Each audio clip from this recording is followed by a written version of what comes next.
So the truth is that, as I've shown in a previous video, many of our children have been egregiously disadvantaged by the consequences of government pursuing very damaging COVID strategies with regard to education. Basically, schools have been off for a large part of the last year and a bit now, and kids have therefore lost a significant amount of their education. So you might think that when the government turns around and says, well, what we need to do is find ways to help kids catch up. Now, I'm not sure how sincere the government are when they say that, but let's give them the benefit of the doubt. How do you think teachers are going to react to this? Now, before I say what I'm going to say, I do have to point out that I do have family members who are teachers, so I'm pretty familiar with the way teachers think and how they respond. So this doesn't actually necessarily surprise me. Oh, look, teachers reject catch-up options of extended school day and shorter holidays. Well, of course they do. The primary purpose of teachers, apparently, is to sit at home and not teach whilst being provided with full pay, full holidays, full pension, and the rest of it. Also, a union survey, klaxon alert, union survey in England, Wales, and Northern Ireland shows lack of enthusiasm for tutoring scheme. So they don't want kids to be given extended school days, shorter holidays, and more tutoring. And here we get into the let's study the detail. It's laughable, really. The overwhelming majority of teachers, 98% of these people, are opposed to extending the school day and shorter holidays as a means of helping children's learning recovering after the pandemic, according to Hong Kong, a major union poll, which also revealed, as I say, a lack of enthusiasm for the government's tutoring scheme. Well, what? Let's look at what these teachers are most concerned about.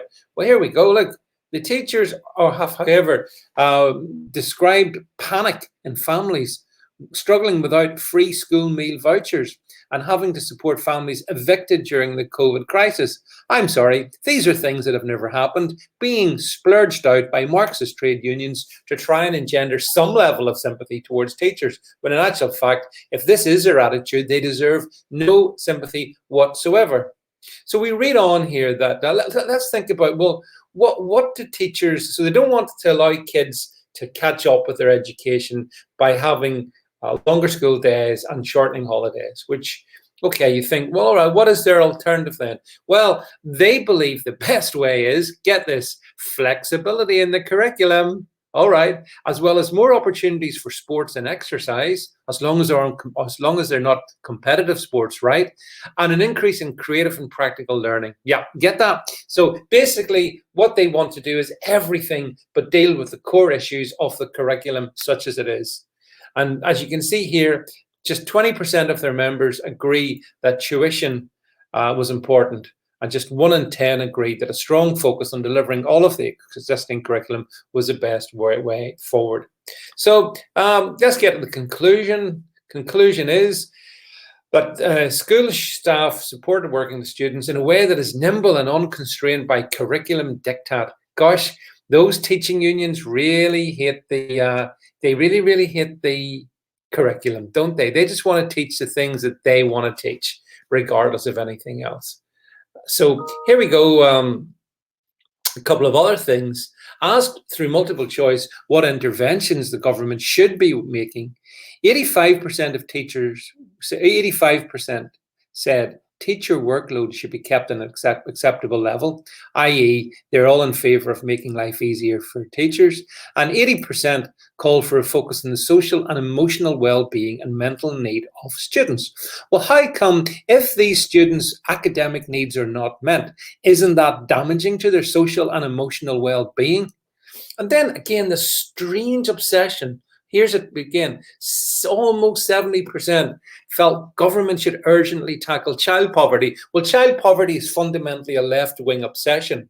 So that, I mean, that's what this is about. So this is again the true Marxist ideology of teaching trade unions shining through in their little contrived studies. I mean, someone says this is sheer off the scale fantasy we're now going to look at. We have pupils moving to hostels during the pandemic when they were evicted. Right, let's have the details. Let's find out exactly where and when this happened and why, shall we? They were rehoused, but literally we're given a house with no furniture, ovens, fridge, washing home, nothing. Oh God, we rallied as a school and furnished 2 homes. Right? Which school did this, and can we have the details? Or is this just simply again Marxist teaching trade unions fetishizing about the alleged goodness of their members? And it goes on and on and on and on in this here. Here's an interesting thing, by the way. The Mary Bousted, the General Secretary of this Marxist trade union, says, if government is serious about building back better, there's that phrase again. They should take on board these views. Yes, absolutely, Mary. I completely agree with you. Really, it's very important. The government should take on board your views that we shouldn't help children catch up with their education in any sensible way. We shouldn't focus on the curriculum, and we should focus on what you consider to be creative lessons. I mean, that's fundamentally what that is: creative lessons and free school meals. And this is the problem with the public sector education. Fundamentally, the teaching unions oppose teaching. They are simply delivery mechanisms for a toxic ideology that's marched right the way through the institutions. And it is almost miraculous how any child can go through public education in the UK and not be heavily indoctrinated with this kind of Marxist drivel pushed out by these teaching trade unions. So that's what I think. I wonder what you think about the teaching unions' refusal to countenance working longer days, shortening holidays, given all that they've had from us in the past year. They've had remember, teachers have full tenure of security. Teachers don't get sacked no matter how bad they are. Teachers get their full pension. Teachers get their full holiday pay. But they don't want to give up anything. And they, above all, don't want to help children be educated. So in my view, that makes teaching trade unions most definitely the enemies of education. Let me know what you think in the comments below. And if you're watching this on YouTube, by the way, do make sure you jump across down below in the description and follow me on Odyssey and on brand YouTube, where I will be providing exclusive content not available on YouTube. So do make sure you do that, and let me know your views in the thread below. Many thanks.